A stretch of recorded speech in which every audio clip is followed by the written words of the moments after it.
Friends, smart education में आपका स्वागत है। आज हम लोग इस बुक का मैथ्स का चैप्टर करने वाले हैं 13 चैप्टर एरिया एंड पैरामीटर। ठीक है, मैंने यहाँ पे लिखा है area and parameter. Chapter start करने से पहले मैं आपको मीनिंग बताना चाहती हूँ एरिया का और पैरामीटर का। एरिया क्या होता है, मान लो ये हमारे पास क्या है, एक स्क्वायर है। ठीक है, इसके अंदर का जितना भी मतलब ये सरफेस कवर कर रहा है, ये सारा का सारा क्या है, हमारे पास एरिया है। अब देखो, मान लो ये हमारे पास एक और स्क्वायर है, इसमें क्या है, जितना भी इनकी मतलब साइडों का सम होगा ना, मतलब इन साइडों का सम होगा, वो हमारे पास क्या होगा, पैरामीटर होगा। ठीक है, आई होप आपको समझ में आ गया होगा एरिया और पैरामीटर होते क्या। अब मैं आपको बताती हूँ एरिया ऑफ रेक्टेंगल के बारे में। अब हमारे पास क्या है, area of rectangle. Area of rectangle में हमने एक रेक्टेंगल बनाया जिसकी साइड्स क्या है, ए बी सी डी। ठीक है, अब हमें एरिया ऑफ रेक्टेंगल निकालना हो तो हम लोग क्या करेंगे, लेंथ इंटू में ब्रेथ करते हैं। ये हम फॉर्मूला हम लोग बेसिकली हम लोग इस फॉर्मूले को यूज करते हैं। अब मान लो किसी फॉर्मूले में हमें पास लेंथ दे दी हो और एरिया दे दिया और हमें ब्रेथ नहीं दे रखी हो, तो हम लोग कैसे निकालेंगे, तो हम लोग ऐसे निकालेंगे, ब्रेथ इज इक्वल टू में एरिया बाय में लेंथ। अब मान लो अब हमारे पास लेंथ नहीं दे रखी है, ब्रेथ दे रखी है, तो हम लोग कैसे निकालेंगे, लेंथ इज इक्वल टू में एरिया बाय में ब्रेथ। हम लोग इन फॉर्मूलों का भी यूज कर सकते हैं। मैं इसके थ्रू ना एक क्वेश्चन बताती हूँ आपको। ठीक है, अब हमारे पास ये क्वेश्चन है, अब हम लोग इस क्वेश्चन को कैसे निकालेंगे। देखो, हमारे पास लेंथ दे रखी है और हमें ब्रेथ निकालनी है। ठीक है, अब हम लोग क्या करेंगे, ब्रेथ इज इक्वल टू में एरिया बाय में लेंथ। एरिया कितना हमारे पास 15, यानी ब्रेथ इज इक्वल टू में 15 बाय में 3। इसको अगर हम लोग काटेंगे तो इसका आंसर कितना आएगा, 5। अगर हमें चेक करना हो कि ये मतलब ये करेक्ट है या नहीं, तो हम लोग क्या करेंगे, पहले वाले फॉर्मूला यूज करेंगे, एरिया इज इक्वल टू में लेंथ इंटू में ब्रेथ। लेंथ कितनी है हमारे पास 3, हमारी ब्रेथ कितनी आई है, 5 आई है, तो एरिया इज इक्वल टू में 3 इंटू में 5। एरिया कितना आया, 15 आया, मतलब कि हमारा जो आंसर है वो बिल्कुल करेक्ट है। ठीक है, अब मैं आपको बताती हूँ पैरामीटर ऑफ रेक्टेंगल के बारे में। अब हमारे पास क्या है, पैरामीटर ऑफ रेक्टेंगल, जिसका फॉर्मूला क्या होता है, 2 इंटू में लेंथ प्लस ब्रेथ। मतलब अगर हमें पैरामीटर निकालना हो तो हम लोग क्या करेंगे, लेंथ को प्लस करेंगे और ब्रेथ को प्लस करेंगे और इंटू में क्या करेंगे, 2 को करेंगे। क्वेश्चन देखते हैं हमारे पास क्या है, इसमें देख लेते हैं। हमारे पास लेंथ है कितनी है, मतलब ये मान लो 6 है, और जो ब्रेथ है वो हमारे पास 2 है। तो अब हमें क्या निकालना है, इसका पैरामीटर निकालना है। तो हम लोग क्या करेंगे, P इज इक्वल टू में 2 इंटू में लेंथ कितनी है हमारे पास 6, और ब्रेथ कितनी है 2, यानी 6 प्लस 2 कितने हुए, 6 यानी 8 हो गए, 2 8 जा 16, यानी पैरामीटर हमारे पास कितना आ गया, 16। ठीक है, ये हमारे पास क्या हुआ, पैरामीटर ऑफ रेक्टेंगल को निकालने का फॉर्मूला और उसका एग्जांपल। अब मैं आगे बताती हूँ आपको डायगोनल ऑफ रेक्टेंगल के बारे में।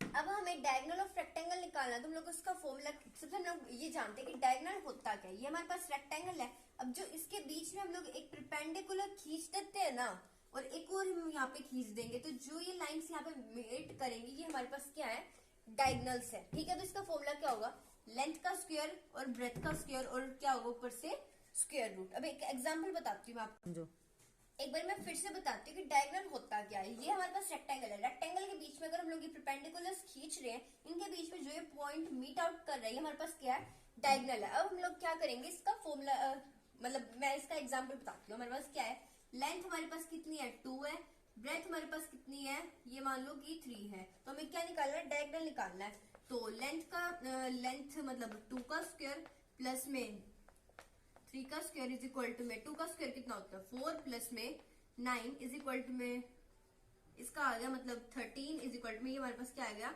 डायगोनल आ गया इसका। ठीक है, अब हम लोग आगे करते हैं स्क्वायर के बारे में।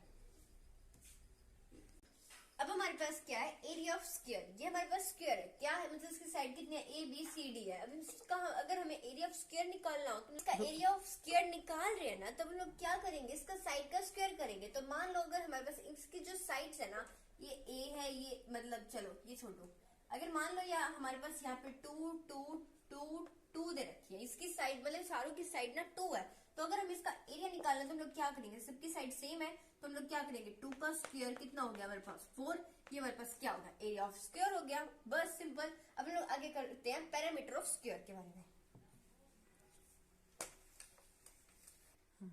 अब हमारे पास क्या है, पैरामीटर ऑफ स्क्वायर। ये हमारे पास क्या है, स्क्वायर है, ए बी सी डी। अब पहले स्टार्ट, अभी मैंने एरिया में क्या बताया था कि हमने क्या करा था, एरिया ऑफ स्क्वायर स्क्वायर में साइड का स्क्वायर कर दिया था।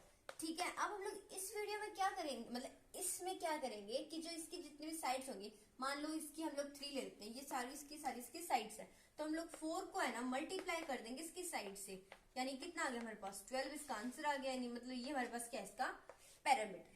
ठीक है, सिंपल सी बात है। एरिया में क्या आता है, साइड का स्क्वायर करना है। इसमें क्या है, मतलब ये एक ट्रिक है। मान लो इसमें क्या है हमारे पास 4 लाइन है, 1 2 3 4।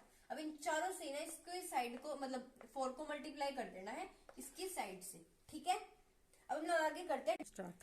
अब हमारे पास क्या है, डायगोनल ऑफ स्क्वायर के बारे में। डायगोनल तो मैंने आपको पहले बता ही दिया था, पर मैं आपको फिर से बता देती हूँ। डायगोनल क्या होता है, ये जब दो लाइंस मीट करते हैं, इनके बीच में जो ये पॉइंट मतलब बनता है उसे हम लोग क्या कहते हैं, डायगोनल कहते हैं। ठीक है, अब लोग इसको निकालने का फॉर्मूला क्या होता है, इसमें हम लोग क्या करते हैं, जो √2 है ना, √2 को मल्टीप्लाई करेंगे इसकी साइड के साथ। मान लो हमारे पास एक मतलब स्क्वायर है जिसकी साइड कितनी है, ए, तो हम लोग क्या करेंगे, √2 को मल्टीप्लाई कर देंगे ए से। क्यों, क्योंकि सबकी तो सेम है, इसलिए हमारे पास आंसर क्या होगा, √2 इसका आंसर हो जाएगा।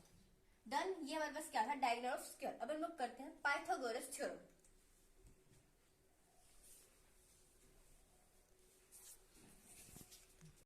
क्या है, area of triangle. Pythagoras theorem से पहले मैं आपको एरिया ऑफ ट्रायंगल के बारे में बताती हूँ। ये हमारे पास ट्रायंगल है, ए बी सी का एक ट्रायंगल है। बेस क्या होता है, जो नीचे गिरा हुआ जो चीज हो ना, वो हमारे पास क्या होती है, बेस। और बेस हमेशा छोटा होगा।